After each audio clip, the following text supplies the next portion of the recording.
Marc Brice s'est encore planté. Vous savez, aujourd'hui, avec les TIC, on ne ment plus, on ne manipule plus les gens. Vous avez suivi, lui, la sortie de Ekitike et son agent. Lui-même, il a été clair que formellement, il n'a jamais eu une discussion avec qui que ce soit concernant une sélection. Il a fait une sortie.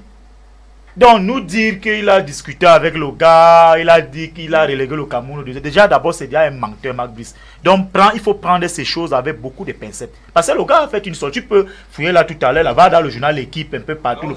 Oui, il a fait une sortie. Parlant de Kofana, c'est la même chose.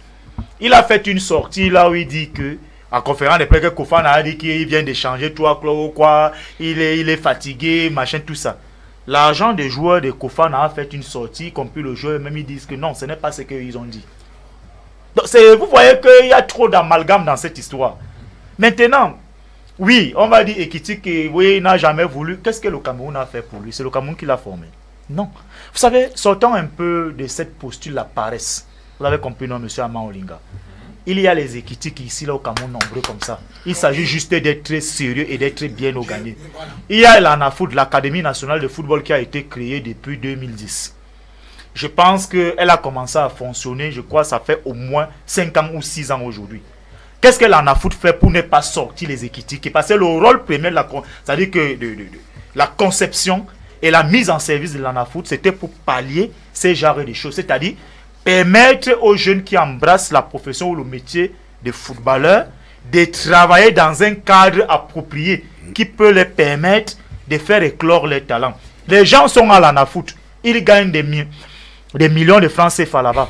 Mais pourquoi ces gens ne travaillent pas à sortir des joueurs de qualité qu'ils vont dispatcher dans des clubs, par exemple, de première et deuxième division, y compris ceux qui bénéficient peut-être des contrats à l'étranger, qu'il y ait une traçabilité en les suivant. Et en faisant ceci, en intégrant ces gars dans des catégories inférieures de sélection nationale, de manière à ce qu'ils commencent à s'acclimater, à s'habituer, c'est-à-dire qu'à l'esprit lions indomptables. Qu'est-ce qu'il y a toujours d'aller courir? Des joueurs que vous ne connaissez même pas quand est-ce qu'il est arrivé là-bas. Il s'est fait former, là, il a la mentalité, la culture de là-bas. Mais c'est impossible. Maintenant, ce que la fédération doit faire de ses côtés, si on veut ramener un certain nombre de joueurs qui sont partis un peu tôt, qui sont nés là-bas, qui se font passer pour des binationaux, la fédération doit faire ce qu'on appelle une prospection dans des centres de formation, cibler ces gars quand ils sont encore dans les centres et commencer à les sélectionner dans les catégories U16, U17, U18, U20 pour que les gars, une fois qu'ils sont déjà là, quand ils vont exploser, il sera très difficile à ces gars de faire un choix pour la France ou pour l'Angleterre parce qu'il a quand même déjà joué avec les U20 camerounais, il s'est déjà habitué. Mais un gars comme Ekitike, il est né là-bas, il a grandi là-bas, il a été formé par les Français.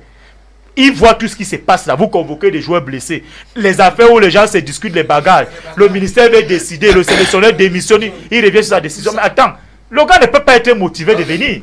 Déjà, il a vu ce que les Matip ont subi. Tu penses que Matip était un anti-patriote? Il a sacrifié tout en Allemagne au regard de son talent pour venir jouer pour le Cameroun. Tu peux y rester même parce qu'il a une morale d'acier. Oui. Même lui-même aurait même déjà abandonné cette histoire depuis. Ok, merci.